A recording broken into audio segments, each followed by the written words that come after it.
Good morning, Vietnam! Gentlemen, welcome to Fight Club. Oh, what a day! What a lovely day! Bingo! How fun!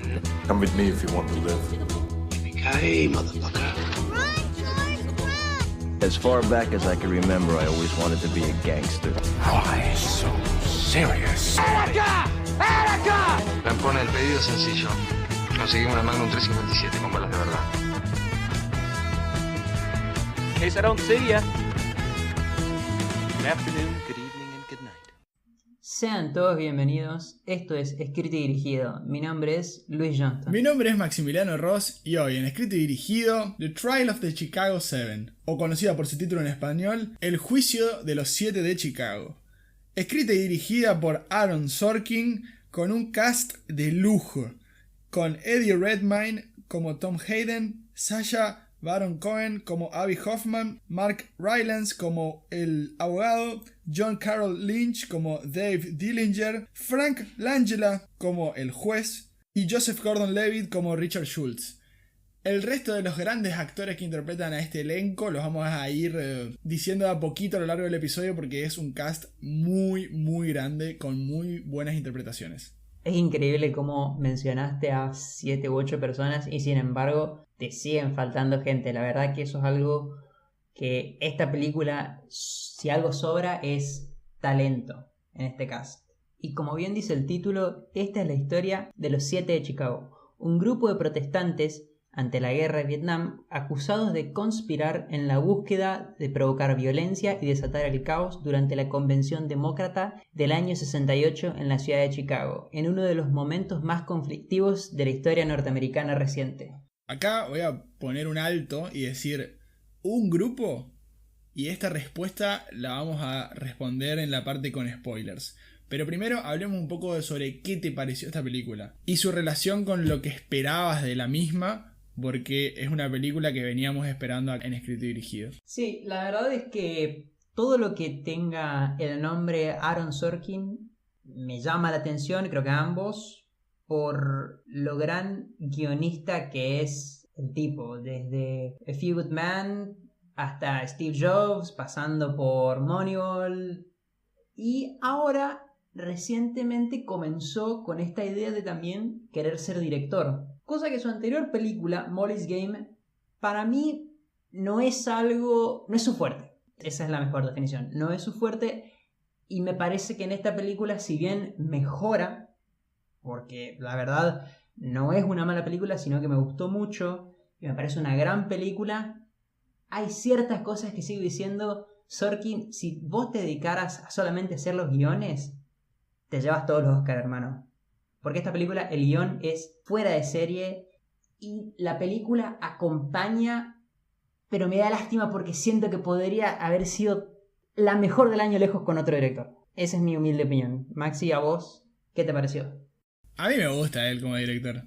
A mí es más, me gusta mucho. Lo que pasa es que hay que hacer una aclaración y es que yo tengo un sesgo hacia el buen guión. Entonces cuando el guión es bueno para mí, el resto todo está en un segundo plano y no puedo apreciar tanto el resto de las cosas de la dirección que probablemente vos sí mirás. Pero a mí esta película me encantó, creo que es una de las que va derecho a las nominaciones como mejor película. Disfruto mucho también de las películas de acontecimientos históricos, políticos, y esta es claramente una de las mejores que he visto en este aspecto. Sobre todo de historias que capaz que no estamos tan acostumbrados a ver, porque muchas veces, y te voy a usar una frase que vos decís a menudo, la guerra de Vietnam es como un género en sí mismo, pero hay muchas cuestiones aledañas a la guerra de Vietnam, como esta por ejemplo, que merecen ser contadas, y cuando están bien contadas alcanzan una audiencia de todos lados del mundo, de transgeneracional, y que encima tienen ganas de entender y terminamos yendo desesperados a buscar el resto de las cuestiones. Bueno, cuando lleguemos a la parte con spoilers voy a hablar más en profundidad sobre a qué me refiero con estas cosas, pero terminé de ver la película y como un instinto tuve que ir rápidamente a la computadora a buscar información sobre ciertos momentos históricos o datos anecdóticos. Retomando una cosita más, es que se escribió sobre este juicio tan importante y polémico de la historia de los Estados Unidos, pero creo que ninguna de las producciones alcanzó mayor relevancia y esta es como un tanque que viene a mostrarnos este material y me encantó. Sí, como bien vos decías, Vietnam es un género en sí mismo y a lo largo de los años ha cambiado sobre qué aspectos se trata del mismo. Si te fijas, 70, 80, se trataba sobre todo de la guerra en sí y además de las secuelas que tuvo en los soldados. Y en los últimos 10 años, digamos, esta última década, comenzó a tratarse este periodo histórico con Vietnam de trasfondo, pero con todas las temáticas sociales que, como bien vos decís, forman parte de ese conjunto, que acá también en la película se representan: el movimiento hippie, el movimiento de derechos civiles, la trata de las personas de color en Estados Unidos. Entonces, con ese trasfondo y con lo que implicaba de que el país estaba sumido en otra situación, en el contexto externo, internamente también estaba lidiando con otro. Sí, como adición a eso, es importante también contar de que a esta película se la viene planeando hace mucho tiempo. Es más, este proyecto inicialmente era de Steven Spielberg y él se comunica con Sorkin diciéndole: acá tenés material para hacer un guión de una película que yo quiero dirigir. Pero bueno, el tiempo pasa. Él inclusive hace una película también referente a este tema que se llama The Post con Tom Hanks y Meryl Streep del año 2017. Como que le quedó todo el camino por delante para hacerla toda Sorkin, y es en definitiva lo que termina haciendo. Lo interesante, y acá es una reflexión que hace el director, es que todo el mundo le preguntó sobre si él esperó a este momento para publicar la película porque era lo que se creía en un momento, y si bien él dijo que la película estaba lista como para ser publicada al mundo en tanto 2019 como 2020, su idea siempre, tanto cuando lo escribió como cuando se puso a dirigir la película, fue la de mostrarle al mundo cómo eran los 60s en los Estados Unidos. Pero, y cito textualmente, el guión no cambió para ajustarse a la mirada actual. Los tiempos cambiaron la mirada del guión, dijo él. ¿Cómo se nota que es guionista, eh? Totalmente. Como para finalizar en esta etapa, me gustaría decir que si no la viste, te vas a encontrar con una película, al igual que toda la filmografía y todos los guiones que hizo este señor, va como muy rápido. Y a mí me encanta. Es como que todo pasa muy rápido y tenés que estar atento.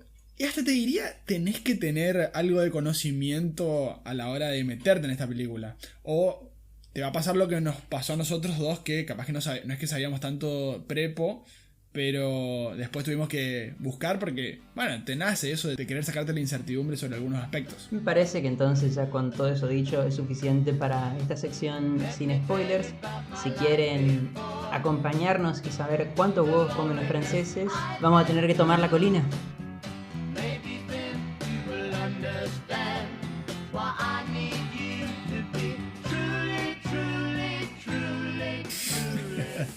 Vos sabés que todo el mundo se burló de mí por mis clases de Duolingo de francés, pero yo me río ahora de ellos. Entendí la referencia y los franceses comen solo un huevo porque is enough.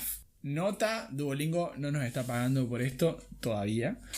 Pero bueno, quería hablar sobre la pregunta que había hecho al principio respecto de si vos crees o no de que los 7 de Chicago son un solo grupo. O, por el momento, vamos a decir que son los 8 de Chicago, como también se los conoce, también conocidos como Conspiracy 8 o los 8 conspiradores. Ya vieron la película hasta acá, saben, van a quedar reducidos a 7 personas. Entonces, decime vos, ¿qué pensás? ¿Para vos son un solo grupo o están bien marcadas las diferencias y los eligieron y el Estado, si se quiere, los metió todo dentro de una misma bolsa cuando no representan lo mismo? Yo creo que la película te lo plantea como si fuesen 3 grupos bastante diferenciados, todos creo con el mismo fin, pero bastante diferenciados con respecto al cómo. Pero me voy a avivar un poco de la pregunta que hiciste y voy a decir que en realidad es la pelea entre 2 grupos.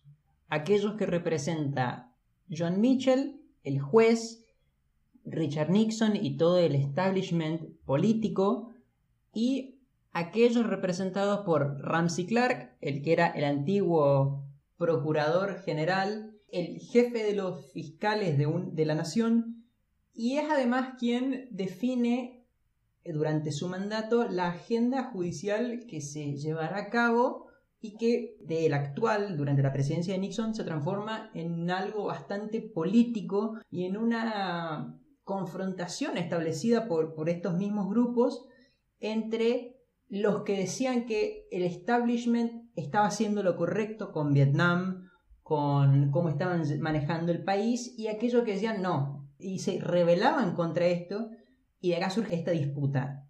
Y estos, en realidad, estos 7 u 8, como los quieras decir, son la mecha o los, como ellos mismos dicen, los seleccionados para representar a este grupo, te diría. Pero es todo el mismo grupo.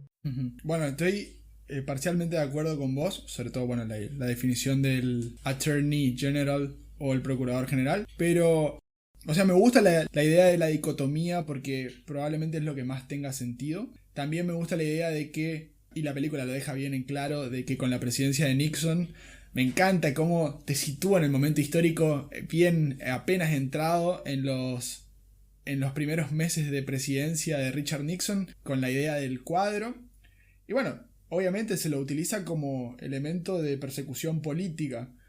Pero acá está el tema. Para mí, la idea de que los metieron a todos en la misma bolsa es lo que hace que lo que debería ser un juicio apolítico o civil se termina volviendo un juicio político porque metiste cualquier cosa. O sea, a un tipo que estuvo 4 horas solamente en Chicago, por haber estado en Chicago y por querer que termine la guerra, que es lo que tienen en común todos ellos, con diferentes enfoques que vamos a ir abordando, tenían solamente esa premisa en común y por eso los metiste, hiciste un reduccionismo y terminaste metiendo a todos dentro de la defensa, en definitiva. Y además la idea de que todo termine siendo producto de un capricho de John Mitchell porque el personaje, paréntesis, el que cerró a la película, Michael Keaton, Ramsey Clark, porque no pudo cumplir con las formalidades del traspaso del cargo y se termina también volviendo todo para humillar inclusive un poco más al antiguo procurador general, me parece un acierto por parte de Sorkin de buscar ese detalle y que eso termina siendo un punto central de la historia.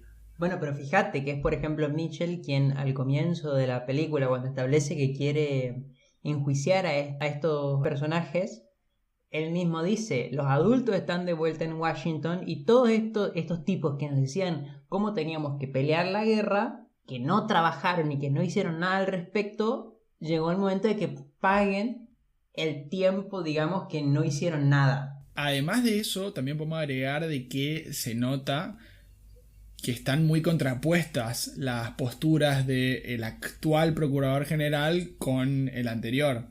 De que, bueno, la película misma te muestra a él subiendo y diciendo, bueno, prefiero arruinar toda mi carrera política, mi imagen, mi reputación y todo, pero hacer las cosas que están bien, porque mis informes, o sea, mi inteligencia me dijo que la policía empezó la revuelta. Y si eso significa que yo deje de ser inclusive abogado en el marco de lo privado, bueno, lo voy a hacer igual. Contra el actual que dice, a mí no me importa si existe una causa, si nunca en la historia se hizo algo por el estilo. Vos me vas a encontrar y lo vas a meter preso a toda esta gente. Y en el medio, te diría, tenés a este conjunto de gente, de este electorado que uno consideraría, ok, si Nixon, que es republicano, está a favor de ir a la guerra con Vietnam y de seguir mandando tropas, justamente el Partido Demócrata, que debería ser el antiguerra, entre comillas, el candidato que terminan eligiendo, que creo que es lo más característico que tiene la película, que es que, y esto es lo importante, que fue en la convención demócrata cuando se elige el candidato, Humphrey, también era pro guerra. Entonces, este electorado que le gustaría justamente que no continúe el conflicto, no se siente representado ni siquiera por aquellos que en teoría defienden y que queda perfectamente enmarcado en esta falta de sutileza, hasta te diría, de escena final en la cual rompen la ventana del restaurante, está repleto de candidatos demócratas muy alejados de la realidad de lo que estaba viviéndose en este periodo y encerrados en su partido. Para agregar un poco más de contexto, me parece también importante recalcar de que la guerra de Vietnam dura 20 años. Si bien la participación de Estados Unidos no es de ese tiempo, la guerra inicia en el 55, como la guerra de Indochina, y acá estamos hablando de el final o el principio del final, si se quiere, porque esto está en el 69, como dijimos, ni bien asumió la presidencia Richard Nixon. La película no solamente cuenta una fracción de la guerra, sino también de un momento particular conocido como las revoluciones del 68, más que nada. Y es que tenemos que entender que no solamente vienen estas presiones de la sociedad hacia el Estado, diciendo basta de mandar a jóvenes a morir, sino que encima los líderes por los que la sociedad más quería o más pregonaba sus ideas, como Martin Luther King o Robert Kennedy, fallecen en esa época, porque bueno, Martin Luther King fallece en abril del 68 y Kennedy fallece en junio del 68. Y todos estos acontecimientos, asesinados, claro, y todos estos acontecimientos de las revueltas y la pelea con la policía ocurren en agosto. O sea, estaba muy a flor de piel todo esto. Además de una guerra, como luego se comprobó con el paso del tiempo y el Watergate y demás, de que era una guerra que estaba perdida, pero ningún presidente de los Estados Unidos quería ser el que se quede con la derrota de esta guerra que más años tenía. Entonces, mientras más años pasaba, más importante era y la gente más se cansaba. Entonces, retratar este momento es importantísimo. Igual, si te parece, podemos diferenciar a los grupos de esta defensa teniendo a los hippies, a la Sociedad de Estudiantes Demócratas, al movimiento antiguerra y, si querés, a las Panteras Negras. Dale, vamos por ahí. Vamos a volver a la película porque creo que ya el contexto estuvo suficiente. Mira, yo creo que me encantó cómo estaban dispuestos y porque creo que cada uno se puede sentir representados en esta idea de una izquierda revolucionaria, pero entendiendo la revolución de diferentes aspectos. Y quiero ser bastante preciso con las palabras que voy a utilizar. Y es que para mí habría que sacar a Bobby Seale porque la película y la historia lo dejaron afuera de los Chicago 7, me parece. Y habría que tratarlo como un individuo separado de este juicio. Pero vamos por partes. Tom Hayden y Rennie entienden a la revolución como dentro de un marco de democracia, me parece. En el sentido de decirte, ellos pretenden llegar al poder y en base a esa posición que adquieran, cambiar las cosas desde adentro. Por eso también me parece que es más fácil de empatizar con ellos, porque es como que vos no estás en ese contexto como para entender otras posturas, como la de los hippies, que vos ves lo que te dicen Abby y Jerry, que es como más, bueno, no, para alcanzar los resultados nosotros tenemos que organizarnos y ir a marchar por nuestros derechos y hacer lo que haga falta para que se nos escuche, para que nuestras demandas sean atendidas por el Estado. Sí, digamos que la revolución no es desde adentro, sino que la revolución tiene que ser chocando desde afuera. Y es una revolución cultural, y eso también lo dejan bastante en claro. Yo tengo que lograr transformar que la gente visibilice esto, para que todos juntos, como sociedad, podamos transformar la realidad en la que estamos sometidos. Y después una tercera visión, que sería la de Dave Dillinger, que es más como el pacifista, que dice, no, bajo ningún punto de vista hay que ir por la agresión, por la violencia, y después un poco curioso que termina pegando un roscazo al comisario de la corte. Creo que quedan bien marcadas las tres posturas. Esto sería la justificación a mi respuesta inicial de por qué literalmente son tres grupos distintos y no uno solo. Y de última, si querés, hablamos un poco de Bobby Seale y las Panteras Negras, que me parece que ellos buscan otro tipo de cosas, digamos, en la idea de nuevo, esta idea nacionalista, esta idea del socialismo como bandera y estandarte, pero buscando la finalización del racismo. Por eso me parece que también habría que separarlo acá, porque el discurso que él da apunta hacia otro lado, no tanto a la finalización de la guerra como la primer demanda que ellos tienen.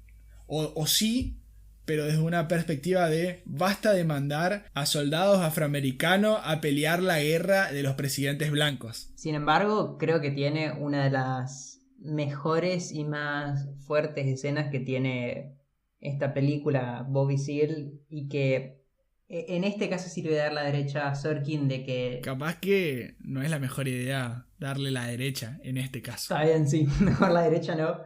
Pero sí voy a reconocerle a Sorkin la capacidad de dirección que tuvo en esta escena de puros silencios y la cara misma del resto de actores cuando lo revientan a palazos y después lo terminan amordazando y... Sí, la creación de suspenso es fabulosa. Por aparte vos ves que están todos mirando los sorprendidos, pero no entendés bien qué está pasando. Y tengo un dato para contar respecto de eso, y es que en la vida real esa situación de dejarlo amordazado y atado a una silla no fue de un solo día, sino fue algo que perduró durante un par de días, e inclusive Tom Hayden tuvo que salir a protestarle al juez. Vieron que él mantenía como una postura, un decoro hacia la corte. Bueno, no, en un momento se cansó porque era algo inadmisible, o sea, vos ves, le están tratando como un animal al pobre hombre. Se ganó un descontento con la corte, creo que así se llama, sería la traducción de la multa, digamos, que te establecen. Y tenés de vuelta al guión, que es muy bueno en estos Sorkin, de los ida y vuelta entre personajes confrontándose. Y tenés este ida y vuelta entre Richard Schultz, el juez, y el abogado de la defensoría con respecto a... No podés permitir a un negro en una corte norteamericana amordazado y en cadenas. Definitivamente no. Y otra cosa que me parece interesante es que, y esto vos me lo habías mencionado incluso antes de comenzar a grabar, que el juez en realidad era bastante más racista de lo que lo hacen en la película. Y al mismo tiempo, lo que le dice Bobby Seale es como mucho más fuerte de lo que la película muestra que le dice. Es más, hay testimonio de que él que era no solo un racista, sino que era un cerdo fascista. Y vimos que ellos usan el término de cerdo a los policías de manera peyorativa. Quedándonos con el juez, pero cambiando de acusado, el ida y vuelta que tiene con Abby Hoffman, o sea que los dos tenían el mismo apellido y demás,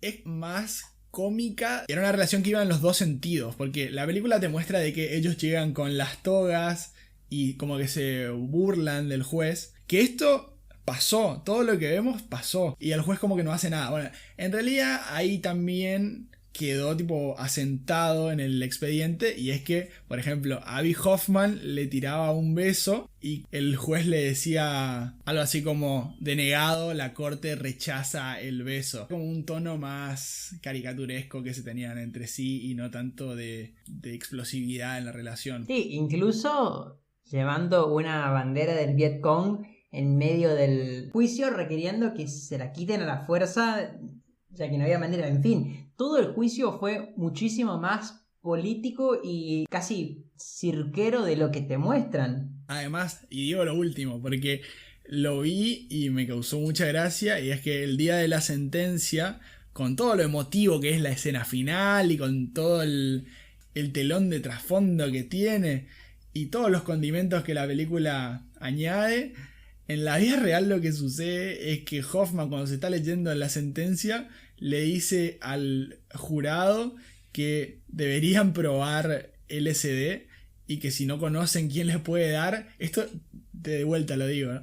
Y es cuando estaban leyendo la sentencia, les dice que él conoce en Florida un dealer para que prueben LSD, que los aconseja, que les va a venir bien. Me encanta, me encanta. Y me encanta la interpretación que hace Sacha Baron Cohen. Se lleva todas las miradas, definitivamente. Bueno, y acá nos podemos detener entonces, porque estuve leyendo bastante en los portales que se vienen preparando y hablando mucho de cine, sobre todo en Twitter, y es que decían como que Eddie Redmayne está ya te diría con un pie y medio adentro de la nominación del Oscar. Y a mí no digo que me desagradó su interpretación, ni mucho menos, pero me parece que la descoce totalmente es Sasha. Yo creo que Eddie tiene una escena en la cual la rompe toda, que es justamente cuando están escuchando la grabación de lo ocurrido esa noche, de los disturbios. Creo que también es sumado por cómo está editado. Me gusta mucho cómo va perdiendo de a poco la paciencia y termina golpeando la mesa con fuerza. Pero sí, definitivamente creo que Sasha es el mejor de la película.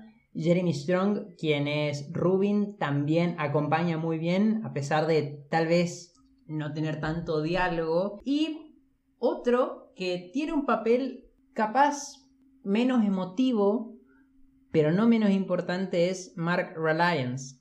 Es increíble, me parece, la calidez que te transmite como abogado y asimismo lo oprimido que se siente por el sistema, sabiendo que a lo largo del juicio, diga lo que diga, sí o sí, están todos en contra mío. Está el juez en contra mío, obviamente la fiscalía. No hay forma de que yo gane esto. El sistema está diseñado para que nosotros de acá no salgamos con mis clientes ganando. Bueno, no solo que la performance de él es fantástica, y está muy bien demostrado eso, porque él empieza el juicio con una postura de decirle a Abby Hoffman no existe tal cosa como los juicios políticos, y se termina dando cuenta de que cada vez que él gana un poquito, avanza un pasito, por ejemplo, sabe que el jurado 6 y el jurado 11 están con ellos, bueno, al día siguiente no, hay una persecución y hay una persecución política, me refiero, que termina haciendo de que, ocasionalmente el grupo de las Panteras Negras terminan amenazando a la familia de estos jurados, cosa que obviamente nunca se pudo demostrar si efectivamente lo hicieron, y todo invita a creer de que no lo hicieron las Panteras Negras. Después, bueno, otro momento ni hablar cuando llama al antiguo procurador general y no pueden mostrarle al jurado los que decían ellos. Y la interacción que tienen ahí Michael Keaton con nuestro abogado de, bueno, preparar la apelación, como ya está, esta es una batalla que no podés ganar, pensá en lo que viene, también me encantó, magnífico. Una escena con la cual yo entro en bastante conflicto, porque por un lado digo, es la mejor de la película tal vez, pero al mismo tiempo, acá donde falta el mejor director Sorkin, es cuando de vuelta están escuchando la grabación de lo que ocurrió esa noche, que tenés este ida y vuelta entre lo ocurrido y el gran trabajo de edición entre este interrogatorio, los eventos que están ocurriendo y las emociones vividas como van resurgiendo, pero que siento que no te animaste a no mostrar. Y eso hubiese estado bueno. No mostrar lo ocurrido, sino ver simplemente las reacciones del momento, sin este recurso visual que me parece es como que estás doblemente mostrándome algo, o tal vez sin los diálogos tan superpuestos. Es como una reenfatización de lo que estamos viendo. Que de vuelta, no está mal porque es de las escenas que más me gustaron de toda la película, junto con la tomada de la colina. Pero bueno, eso quería sacarme, decir, no dijiste mal, pero como ocurrió en Steve Jobs, tal vez con un Danny Boyle, esto hubiese sido mejor. Esa era mi crítica para mencionar. De vuelta, es re de llorón. Puede ser, porque a mí la verdad que me gusta bastante. Sí, re de llorón. La idea de que esté todo superpuesto, pero porque sentía como que te estaban corriendo todo por todos lados, y era la idea de que vos entres en el caos de la situación. Sobre todo, a mí lo que más me gustó de cómo se termina desenvolviendo toda esta situación, Abby entendiendo lo que Tom Hayden quería decir con lo de, en realidad, que me pareció una genialidad el guión, que en realidad lo que él se refería era que no que vayan a atacar a los policías, sino que si los policías nos van a atacar, que todo el mundo nos vea. Y que se juegue con la idea de que siempre podés tener más contexto para entender una situación. Y me retrotrajo sin lugar a dudas a un clásico verdadero del cine que se llama 12 Angry Men. Retrata también esa idea de que es muy difícil entender todo y tener que tomar una decisión y juzgar eso sin el contexto adecuado. ¿Y cuál es el contexto adecuado? Y tenés que tener toda la información. Toda. Y toda la información significa tener todo, hasta el más mínimo detalle, como lo que escribió en un artículo hace 5 años. Y bueno, ya que estoy entonces con las críticas, y por la razón que igual quiero aclarar, me gustó. Para mí es un 8, un firme 8.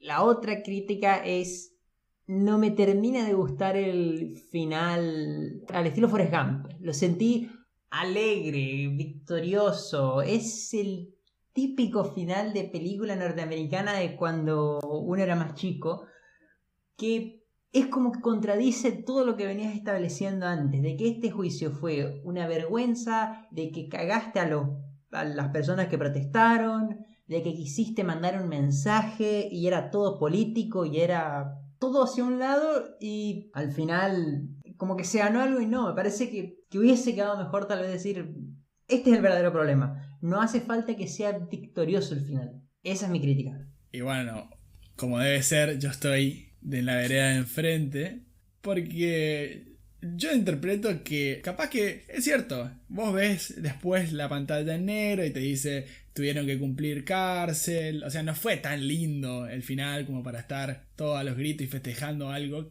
porque a los 2 segundos que terminó, si la película se extendía 3 minutos más y escuchábamos la sentencia, capaz que te la bajaba. Puede ser. Pero creo que lo que te intenta mostrar es que, bueno, se ganó la batalla cultural, porque en definitiva la guerra terminó en ese mismo gobierno, porque en definitiva a Bobby Seale después lo terminan liberando, y porque de alguna manera creo que la perpetuidad que ganó con la piña al establishment, usando esta analogía de violencia para expresar la no violencia, es algo que se tiene que celebrar. Esa es mi visión y por eso yo estoy contento con el final que tuvimos. Bueno, asumimos que Netflix va a apoyar la candidatura de esta película, así como de tal vez Mank o I'm Thinking of Ending Things o alguna de las otras que saldrán, pero bueno, asumimos que esta forma parte de las carnadas que pone para la academia.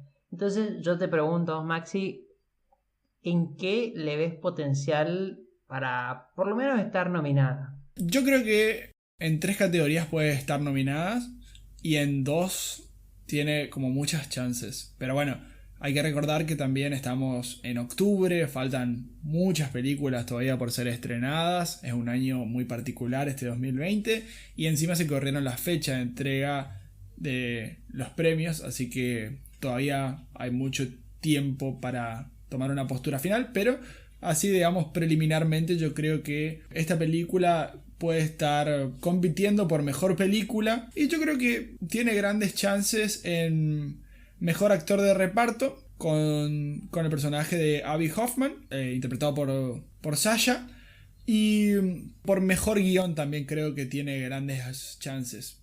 ¿Vos qué pensás? Yo sumaría tal vez la posible candidatura de Mark Rylance, que de vuelta también como actor de reparto, creo que la cantidad de gente que tiene este cast y como todos en algún momento de la película brillan en el poco tiempo que tal vez tengan, me parece que puede llegar a tener 2 nominaciones, así que creo que cualquiera de los dos puede estar tranquilamente nominado. O sea que vos decís que no entra como mejor director. No, me parece, como mejor director, no, definitivamente no. No, creo que lo dejaste bastante claro. Para sumar incluso a esta idea de Sacha Baron Cohen en este rol, es que desde el comienzo, cuando se plantea la película, él fue la primera opción, estoy hablando del 2007, y se mantuvo siempre en este rol. A diferencia de otros, como por ejemplo en el rol de Jerry Rubin, originalmente iba a ser Seth Rogen y termina siendo, bueno, reemplazado por Jeremy Strong. Y para el caso de Bobby Seale, el actor que primero se tuvo en cuenta era Will Smith. Además, bueno, esto habíamos dicho algo al principio, era la idea de Steven Spielberg cuando él estaba encabezando este proyecto y tenía en mente poner a Heath Ledger como su Tom Hayden. Y voy a utilizar hablar sobre este magnífico director como es Steven Spielberg para hacer nuestra famosa comparación de presupuestos. Y es de una película que ya mencionamos, que se llama The Post, que también está disponible en Netflix si la quieren ir a ver.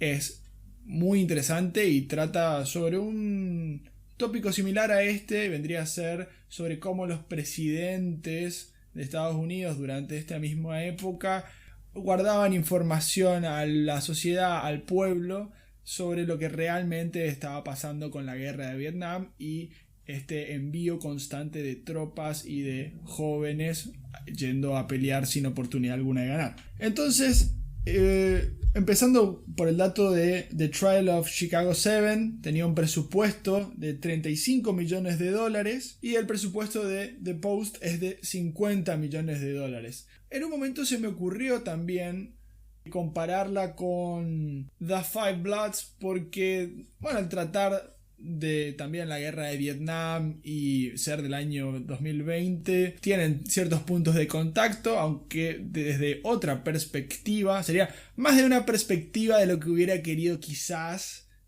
Bobby Seale. Y ya que el presupuesto también es relativamente cercano porque es de $40 millones, entonces encontramos una brecha de presupuesto que se ronda entonces dentro de estas dos bandas. Bueno, saben que nos pueden encontrar en todas las redes sociales, en Instagram, donde somos, creo, más activos, aunque estamos empezando a hacerlo un poco más también en Twitter, Facebook. También tenemos un mail, escrito.dirigido@gmail.com. Y obviamente no se olviden de seguirnos en Spotify para enterarse de que sacamos nuevos episodios. Sin nada más que decir, nos escuchamos la semana que viene. Au revoir, Shoshana.